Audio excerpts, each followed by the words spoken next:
Hello, नमस्ते, welcome to etc online.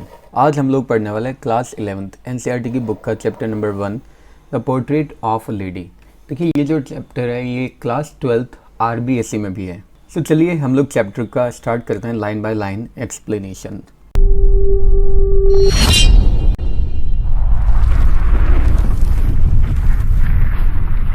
So chapter है the portrait of lady. Portrait मतलब होता है तस्वीर, पोर्ट्रेट मतलब होता है पिक्चर। तो एक लेडी की पोर्ट्रेट मतलब यहाँ पे ये जो ऑथर है उन्होंने इस पूरे चैप्टर को अपनी ग्रैंड मदर को डेडिकेट किया है। तो चलिए बिना देरी के हम लोग चैप्टर का line by line explanation start करते हैं। सो ऑथर यहाँ पे हमें बोलना स्टार्ट करते हैं, मेरी ग्रैंड मदर हर किसी की ग्रैंड मदर की तरह एक ओल्ड वुमन है, मतलब एक ओल्ड लेडी है। और पिछले 20 ईयर्स से, पिछले 20 सालों से जब से मैं अपनी ग्रैंड मदर को जानता हूँ वो इतनी ही ओल्ड है और उनके चेहरे पर इतने ही सारे रिंकल्स पड़े हुए हैं।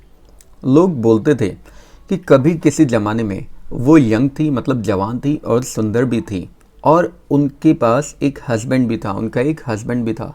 लेकिन इन सारी बातों पे बिलीव करना बहुत ही ज़्यादा हार्ड है। मेरे ग्रैंडफादर की जो पोर्ट्रेट है, मतलब जो तस्वीर है, वो ड्राइंग रूम में मेंटल पीस के एकदम ऊपर लटकी हुई है। इस तस्वीर के अंदर, पिक्चर के अंदर उन्होंने एक बड़ी सी टर्बन पहन रखी है। टर्बन मतलब होता है पगड़ी, एक बड़ी सी पगड़ी पहन रखी है और लूज फिटिंग क्लोथ्स पहन रखे हैं। उनकी लंबी और जो वाइट बियर्ड है, जो दाढ़ी है, वो उनके चेस्ट के बहुत सारे हिस्से को कवर कर रखी है। मतलब उनकी दाढ़ी जो है वो बहुत ही ज़्यादा लंबी है और बहुत ही ज़्यादा घनी है, और वो लगभग 100 साल के दिखा करते हैं। मतलब उस तस्वीर में देखने से ऐसा लग रहा है कि जैसे उनकी एज लगभग 100 ईयर्स की होगी। वो तो इस तरह के इंसान दिखते ही नहीं है, इस तरह के पर्सन दिखते ही नहीं है जिनके कभी एक वाइफ भी होगी और बच्चे भी होंगे, बल्कि वो तो इस तरीके के इंसान दिखते हैं। उस तस्वीर को देखकर इस तरीके से लगते हैं कि जैसे उनके बहुत सारे और बहुत ही ज़्यादा सारे ग्रैंड चिल्ड्रन ही होंगे, मतलब पोते ही होंगे। मतलब वो इतने ज़्यादा बूढ़े दिख रहे हैं कि लगता ही नहीं है कि उनके कभी कोई वाइफ भी होगी या फिर उनके कभी कोई बेटा या बेटी भी होगी। इतने ज़्यादा बूढ़े लग रहे हैं कि ऐसा लग रहा है जैसे उनके तो हमेशा सिर्फ पोते ही पोते होंगे। और जहाँ तक मेरी ग्रैंड मदर की बात है कि कभी किसी ज़माने में वो यंग और प्रिटी हुआ करती थी, ये विचार तो, ये जो थॉट है, ये तो मेरे माइंड में एकदम रिवॉल्ट करता है, मतलब विद्रोह करने लग जाता है। मतलब मैं सोच भी नहीं पाता कि मेरी ग्रैंड मदर, जो जिन्हें मैंने कभी देखा ही नहीं आज तक, यंग और प्रिटी, लोग बोला भी करते हैं कि वो यंग और प्रिटी हुआ करती थी। मेरी ग्रैंड मदर कई बार हमें उन गेम्स के बारे में बताया करती है जो गेम्स वो बचपन में खेला करती थी जब वो खुद भी एक चाइल्ड थी।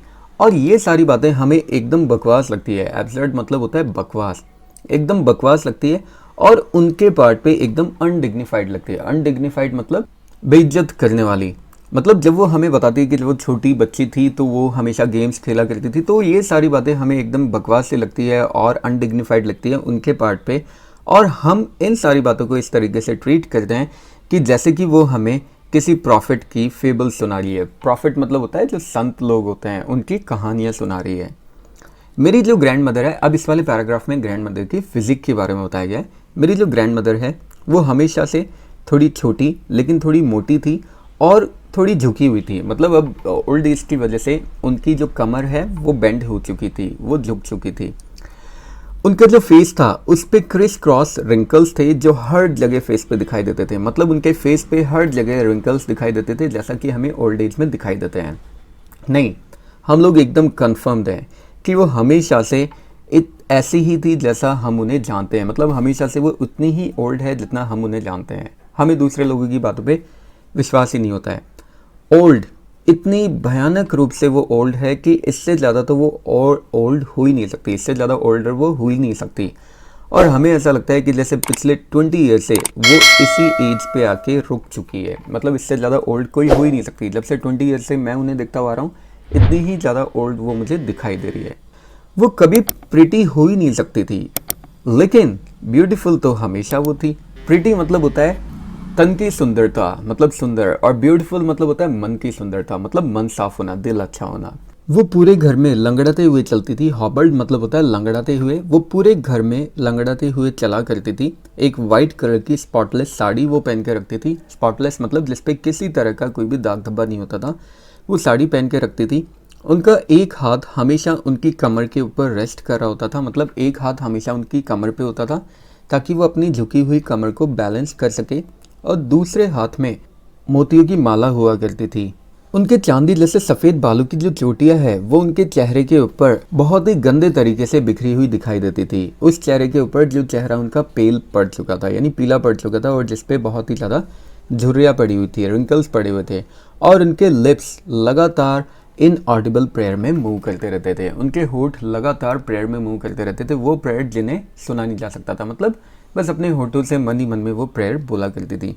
हाँ बिल्कुल, वो बहुत ही ज़्यादा सुंदर थी, मतलब मन से वो बहुत ही ज़्यादा सुंदर थी। मेरी ग्रैंडमदर को देखकर ऐसा लगता था, मेरी ग्रैंडमदर देखने में ऐसे लगती थी जैसे winter landscape in the mountain हो। मतलब माउंटेन मतलब पहाड़ियाँ, पहाड़ियों के बीच में हमें सर्दियों के मौसम में जैसी ज़मीन दिखाई देती है, वो ज़मीन जिसको पूरी तरह से बर्फ़ कवर कर लेती है और जो पूरी तरह से फैली हुई रहती है एकदम प्योर वाइट सेरेनिटी के साथ में। प्योर मतलब शुद्ध, वाइट मतलब सफ़ेद, सेरेनिटी मतलब पवित्रता। मतलब मदर का जो फेस था अब उसका रंग भी उड़ चुका था। जनरली ऐसा होता ही है कि जो ओल्ड एज होती है उसमें हमारे चेहरे का रंग फीका पड़ जाता है, फेस एकदम वाइट कलर का दिखाई देता है, सफ़ेद कलर का दिखाई देता है। तो बिल्कुल मदर को देखने में ऐसा लगता था कि जैसे वो दिखाई दे रही है उस ज़मीन की तरह, जो ज़मीन हमें माउंटेन के पास में दिखाई देती है, जिस ज़मीन के ऊपर चारों तरफ बहुत लंबी लंबी दूर तक बर्फ़ हमें फैली हुई दिखाई देती है।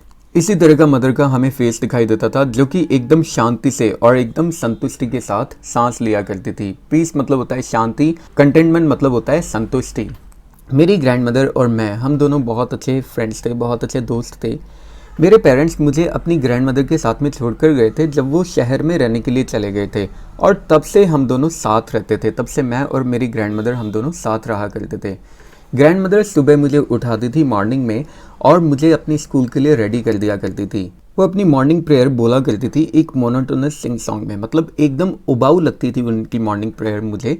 और ये उस मॉर्निंग प्रेयर को बोला करती थी जब वो मुझे नहलाती थी, मुझे कपड़े पहनाती थी, इस उम्मीद में उनको ऐसा लगता था कि जैसे मैं इन सारी प्रेयर्स को सुन रहा हूँ और मैं इन सारी प्रेयर्स को बाय हार्ट याद भी कर लूँगा। मैं उनकी प्रेयर इसलिए सुनता था क्योंकि मुझे अपनी ग्रैंडमदर की आवाज़ बहुत ज़्यादा पसंद थी, लेकिन मैंने कभी भी उस प्रेयर को सीखने की परेशानी नहीं उठाई, सीखने की कभी मैंने ट्राई भी नहीं किया।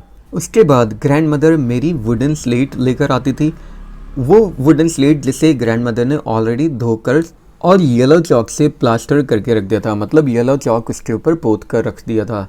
उसके बाद में एक छोटा सा मिट्टी से बना हुआ इंक पॉट लेकर आती थी, एक रेड पेन लेकर आती थी और इन सबको एक बंडल में बांध देती थी और मुझे हैंड ओवर कर देती थी।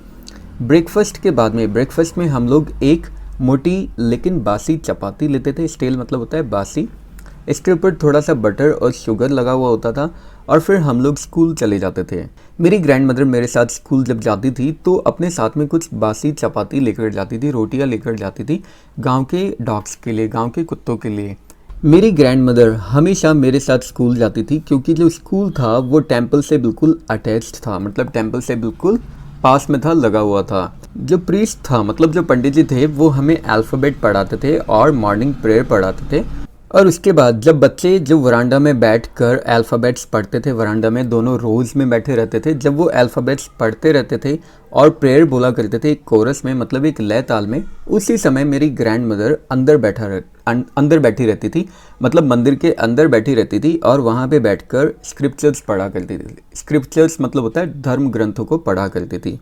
जब हम दोनों अपनी अपनी पढ़ाई फिनिश कर लेते थे तो उसके बाद हम लोग साथ चलकर वापस घर के लिए आते थे। इस टाइम जब हम लोग घर पे वापस आते थे तो जो विलेज डॉग्स होते थे, गांव के जो कुत्ते होते थे, वो हमें टेंपल के डोर पर ही मिल जाते थे, मंदिर के दरवाजे पे मिल जाते थे और वो हमारे घर तक हमें फॉलो करते थे, हमारे पीछे पीछे गुर्राते हुए और लड़ाई करते हुए चलते थे उन चपाती के टुकड़ों के लिए जो हम उनकी तरफ फेंका करते थे। जब मेरे पेरेंट्स सिटी में कंफर्टेबली सेटल हो गए तो उन्होंने हम दोनों को भी बुलावा भेज दिया, मतलब उन्होंने हम दोनों को भी सिटी में बुला लिया। ये हमारी लाइफ में, हमारी फ्रेंडशिप में एक टर्निंग पॉइंट था। देखिए बहुत इंपॉर्टेंट क्वेश्चन है कि ग्रैंडमदर और ऑथर की फ्रेंडशिप में टर्निंग पॉइंट कब आया। जब मेरे पेरेंट्स सिटी में जाके अच्छी तरह से सेटल हो गए तो उन्होंने हमें सिटी में बुला लिया। यहाँ से मेरी और मेरी ग्रैंडमदर की फ्रेंडशिप में एक टर्निंग पॉइंट आ गया था। हालांकि हम दोनों एक ही रूम में रहते थे, लेकिन जो मेरी ग्रैंडमदर है वो अब मेरे साथ स्कूल नहीं जाया करती थी। मैं एक इंग्लिश स्कूल में जाता था एक मोटर बस में बैठकर, और अब रास्ते में कोई डॉग्स भी हमें नहीं मिला करते थे। तो इसलिए मेरी ग्रैंडमदर क्या किया करती थी, अपने सिटी हाउस में आंगन में बैठ जाती थी और जो स्पैरोज होती थी, जो छोटी छोटी चिड़िया होती थी, उनको फीड किया करती थी, उनको खाना खिलाया करती थी। जैसे जैसे टाइम बीतता चला गया, जैसे जैसे समय गुजरता चला गया, हम दोनों एक दूसरे को बहुत कम देखने लग गए। मतलब हम दोनों का एक दूसरे से मिलना जुलना कम हो गया। अब मुझ पर भी पढ़ाई का बर्डन आ चुका था और इसीलिए कम टाइम हम दोनों एक दूसरे के साथ स्पेंड करते थे। कुछ टाइम तक तो मेरी जो ग्रैंड मदर है वो मुझे उठाती रहती थी। मतलब कुछ टाइम तक तो उन्होंने मुझे उठाना कंटिन्यू रखा और मुझे स्कूल के लिए रेडी करवाती थी। फिर जब स्कूल से मैं वापस आता था तो वो मुझसे पूछती थी कि आज स्कूल में टीचर ने मुझे क्या पढ़ाया। मैं उन्हें बताता था कुछ इंग्लिश वर्ड्स और छोटी छोटी चीज़ें बताता था वेस्टर्न साइंस के बारे में, और कुछ लर्निंग बताता था, लॉ ऑफ ग्रेविटी बताता था, जो कुछ भी मैं स्कूल में पढ़ता था। आर्किमिडीज का प्रिंसिपल उन्हें बताता था, पूरी दुनिया एकदम राउंड है। मतलब ये सारी बातें मैं उन्हें बताता था जो कुछ स्कूल में मुझे बताया जाता था। इससे ग्रैंड मदर बहुत ज़्यादा अनहैप्पी हो जाती थी। अनहैप्पी दो रीज़न की वजह से होती थी। एक रीज़न तो ये था कि अब वो मेरे लेसन्स में मेरी हेल्प नहीं कर सकती थी, मतलब अब वो मुझे पढ़ा नहीं सकती थी। दूसरी बात, मेरी ग्रैंड मदर इंग्लिश स्कूल में जो कुछ भी पढ़ाया जाता था उनमें बिलीव नहीं करती थी, और इसीलिए वो बहुत ज़्यादा दुखी हो जाती थी, परेशान हो जाती थी कि भगवान के बारे में तो यार कुछ पढ़ाया नहीं जा रहा, भगवान के बारे में, पवित्र ग्रंथों के बारे में तो कुछ पढ़ाया नहीं जा रहा। एक दिन मैंने अपनी ग्रैंड मदर को अनाउंस किया कि अब हम लोगों को म्यूज़िक लेसन्स भी स्कूल में दिए जाएंगे, और इससे तो ग्रैंड मदर और भी ज़्यादा डिस्टर्ब हो गई, क्योंकि ग्रैंड मदर के लिए जो म्यूज़िक था वो ल्यूड एसोसिएशन था। क्योंकि मतलब ग्रैंड मदर का मानना था कि जो म्यूज़िक होता है ये फालतू लोगों के लिए होता है, ये सिर्फ हार्लोट्स और बेगर्स की मोनोपोली होती है और जेंटल फॉक के लिए नहीं होता। हार्लोट्स मतलब होता है वैश्या और बेगर्स मतलब भिखारी। मतलब जो म्यूज़िक होता है वो कभी भी जेंटल फॉक के लिए नहीं होता, जेंटलमैन के लिए नहीं होता, ये हमेशा हार्लोट के लिए होता है या फिर बेगर्स के लिए ही होता है। मेरी ग्रैंड मदर ने कुछ भी नहीं बोला, लेकिन उनके साइलेंस का मतलब था डिसअप्रूवल। मतलब वो इस बात को पूरी तरह से डिसअप्रूव कर देती कि मुझे म्यूज़िक सीखना चाहिए। उसके बाद में मुश्किल से ही वो मुझसे बात किया करती थी। फिर जब मैं थोड़ा और बड़ा हो गया, जब हायर स्टडीज़ के लिए मैं यूनिवर्सिटी में चला गया, तो अब मुझे अपने एक सेपरेट रूम दे दिया गया। मतलब अब घर में पहले तो मैं और ग्रैंड मदर एक ही रूम में रहते थे, अब मुझे दूसरा रूम प्रोवाइड करवा दिया गया। और जो कॉमन लिंक था हम लोगों की फ्रेंडशिप का, वो पूरी तरह से टूट गया। कॉमन लिंक क्या था, एक रूम में हम लोग रहते थे, तो बात तो वैसे भी हमारी कम होना स्टार्ट हो गई थी, लेकिन कम से कम रात को हम लोग एक ही रूम में सोते थे और दिन में एक ही रूम में रहते थे, तो मतलब थोड़ा बहुत टाइम तो हम लोग स्पेंड करते थे। लेकिन अब जब मुझे दूसरा रूम दे दिया गया, तो जो कॉमन लिंक था, दैट इज़ द रूम हमारी फ्रेंडशिप का, वो भी अब तो पूरी तरह से स्नैप हो गया। मेरी ग्रैंड मदर ने अपने सेक्लूजन को रेजिग्नेशन के साथ एक्सेप्ट कर लिया। सेक्लूजन मतलब होता है एकांतवास, और रेजिग्नेशन मतलब होता है समर्पित कर देना, समर्पण कर देना। मतलब जो मेरी ग्रैंड मदर थी, उन्होंने अपने आप का इस तरीके से अकेले रहने को एक समर्पण के साथ एक्सेप्ट कर लिया था, स्वीकार कर लिया था। उसके बाद में तो मेरी ग्रैंड मदर अपने स्पिनिंग व्हील से बहुत कम दूर होती थी। स्पिनिंग व्हील मतलब जो चरखा होता है उससे बहुत ही कम दूर होती थी, और बहुत ही कम वो किसी से बात किया करती थी। जब से सूरज उगता था तब से लेकर जब तक सूरज डूबता था तब तक वो सिर्फ अपने स्पिनिंग व्हील के पास में ही बैठी रहती थी और मन ही मन प्रेयर्स को गुनगुनाती रहती थी।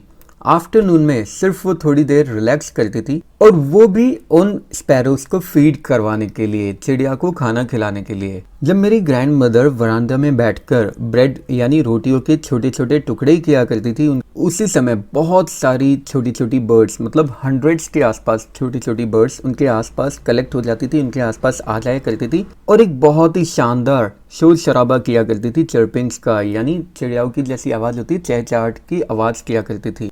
कुछ आती थी और उनके पाँव पे बैठ जाती थी, कुछ उनके शोल्डर पे बैठ जाती थी, कुछ तो उनके सिर पे भी बैठ जाती थी। लेकिन मेरी ग्रैंड मदर सिर्फ स्माइल करती थी और कभी उनको शू अवे नहीं करती थी, मतलब कभी उनको शू करके भगाती नहीं थी। मेरी ग्रैंड मदर के लिए पूरे दिन का सबसे हैप्पीएस्ट आवर यही हाफ एन आवर हुआ करता था। यही आधा घंटा मेरी ग्रैंड मदर के लिए सबसे ज़्यादा हैप्पीएस्ट आवर हुआ करता था। उसके बाद में जब मैं थोड़ा और बड़ा हो गया और मैंने डिसाइड किया अपनी फर्दर स्टडीज़ के लिए अब्रॉड जाने का, तो अब इस बार मैं एकदम श्योर था कि जो ग्रैंड मदर है वो बिल्कुल अपसेट हो जाएगी। अब मुझे 5 साल के लिए दूर जाना था ग्रैंड मदर से, और उनकी एज में कोई भी कुछ बता नहीं सकता था। मतलब अब मुझे ग्रैंड मदर से 5 साल तक दूर जाना था, और कभी भी ये बोला नहीं जा सकता था कि अब वो जिस एज में है क्या पता कल उनके साथ क्या हो जाए। लेकिन मेरी ग्रैंड मदर इस बारे में बिल्कुल जानती थी। मेरी ग्रैंड मदर बहुत ज़्यादा सेंटिमेंटल नहीं थी, मतलब बहुत ज़्यादा इमोशनल नहीं थी। इनफैक्ट वो तो मुझे रेलवे स्टेशन पे ड्रॉप करने के लिए भी आती है, लेकिन उस समय भी मेरी ग्रैंडमदर ने हमसे ना किसी तरह की बात की और ना ही किसी तरह का कोई इमोशन दिखाया।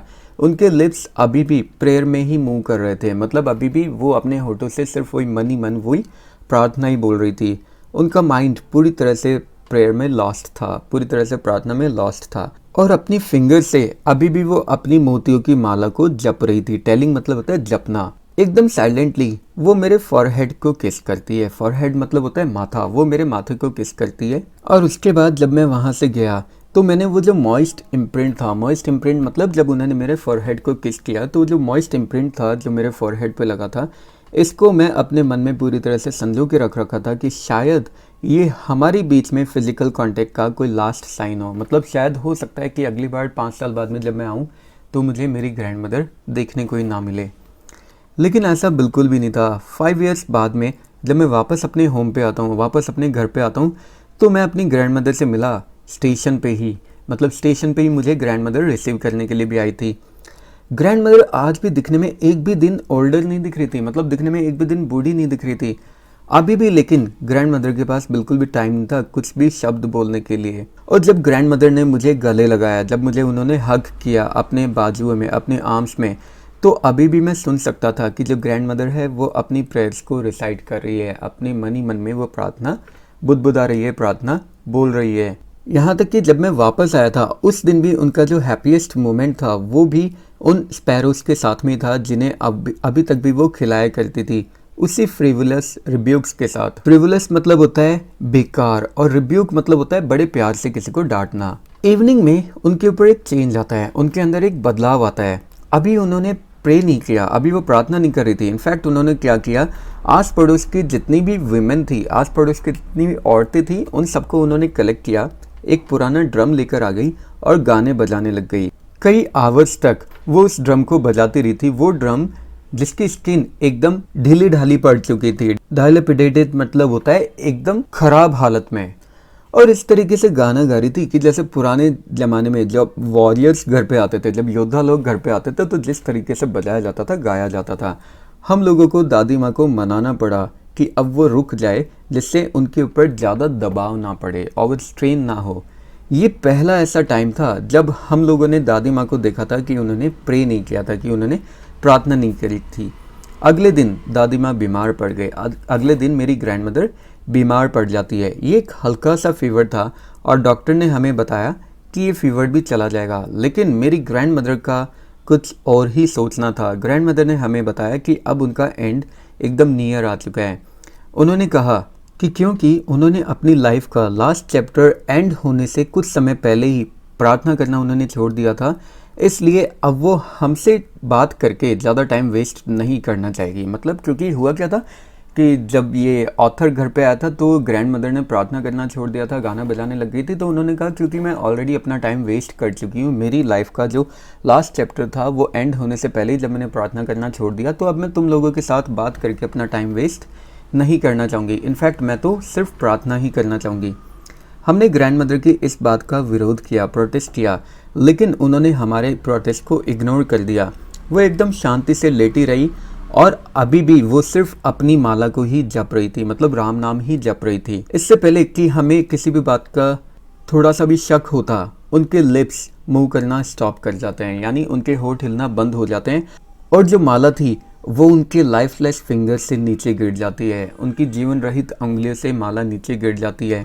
एक शांत और पीलापन उनके पूरे फेस के ऊपर फैल चुका था और हम लोग समझ चुके थे कि ग्रैंडमदर अब इस दुनिया में नहीं है, कि ग्रैंडमदर अब हमसे दूर जा चुकी है। हमने ग्रैंडमदर को लिफ्ट किया उनके बेड से जैसा कि रिवाज था, और उनको ग्राउंड पे हमने लिटा दिया और उनको रेड श्राउड मतलब लाल कफन से हमने ढक दिया, लाल शॉल से हमने ढक दिया। कुछ आवर्स तक मॉर्न करने के बाद में, कुछ आवर्स तक शोक मनाने के बाद में, दुख मनाने के बाद में हमने उन्हें अकेला छोड़ दिया ताकि उनके फ्यूनरल के लिए कुछ अरेंजमेंट्स किए जा सके। इवनिंग में हम लोग उनके रूम में जाते हैं एक स्ट्रेचर लेकर, मतलब एक अर्थी लेकर, ताकि उनके क्रियाकर्म की कार्यवाही को पूरा किया जा सके। अब सूरज डूब रहा था और इससे पूरा का पूरा जो रूम और वरांडा है वो गोल्डन लाइट से चमक चुका था।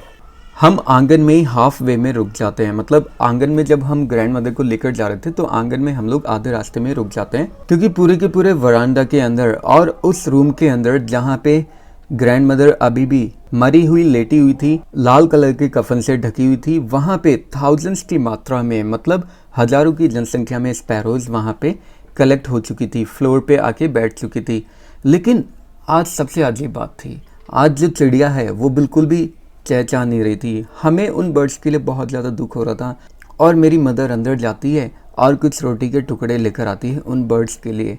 हम उन रोटी के टुकड़ों को छोटे छोटे टुकड़ों में तोड़ देते हैं, जैसा मेरी ग्रैंड मदर किया करती थी, और उन बर्ड्स की तरफ उन्हें फेंक देते हैं ताकि वो बर्ड्स उनको खा ले। लेकिन जो स्पैरोज है, जो बर्ड्स हैं, उन्होंने बिल्कुल भी नोटिस नहीं किया उन ब्रेड के टुकड़ों की तरफ। जब हम लोग अपनी ग्रैंड मदर की कॉर्प्स को लेकर गए, कॉर्प्स मतलब होता है लाश को लेकर गए, तो सारी की सारी बर्ड्स एकदम शांति से उड़ जाती है, बिना कोई भी आवाज़ किए और बिना रोटी के टुकड़ों को खाए वो उड़ के वहाँ से चली जाती है। नेक्स्ट मॉर्निंग स्वीपर आता है और वो जो ब्रेड के क्रम्स होते हैं, रोटी के जो टुकड़े होते हैं, इनको उठा के डस्टबिन में डाल देता है। और इसी के साथ ये स्टोरी यहाँ पे एंड हो जाती है। तो मतलब इस स्टोरी का सबसे इम्पॉर्टेंट जो मैसेज दिया गया है, और इसी के साथ ये चैप्टर हमारे यहाँ पे ख़त्म हो जाता है और इसी चैप्टर से हमें एक मैसेज भी मिलता है। और देखिए बहुत ही ज़्यादा इंपॉर्टेंट मैसेज है। मैसेज ये है कि इमोशंस हर किसी में होते हैं, जितने इमोशन हम लोगों में होते हैं उतने ही इमोशन दूसरे बर्ड्स में और एनिमल्स में होता है। जितना दुख उनकी फैमिली को हो रहा था, ग्रैंड मदर की फैमिली को जितना दुख हो रहा था, उतना ही ज़्यादा दुख उन बर्ड्स को भी हो रहा था। वो बर्ड्स वहाँ पे आती थी ऑब्वियसली डेली खाने के लिए, बट उन्होंने भी अपने मन में एक सेंटिमेंट डेवलप कर लिया था, एक इमोशन डेवलप कर लिया था ग्रैंड मदर के लिए। मतलब वो भी ग्रैंड मदर से प्यार करने लग गई थी। लास्ट डे जब बर्ड्स आती है तो वो किसी भी रोटी के टुकड़े को नोटिस इसीलिए नहीं करती क्योंकि वो बर्ड्स भी एक्चुअली दुखी थी, वो भी एक्चुअली सैड थी, इमोशनल थी, बिल्कुल उनके फैमिली मेम्बर्स की तरह। तो इसलिए हमें ये समझना चाहिए कि इमोशंस हर किसी में होते हैं। बस बहुत सिंपल सी बात है कि जो बर्ड्स और एनिमल्स होते हैं, क्योंकि वो अपने इमोशन को बोल के नहीं बता सकते, इसलिए हम लोगों को लगता है कि वो इमोशन लेस है, बट नहीं, इमोशन उन लोगों में भी होते हैं।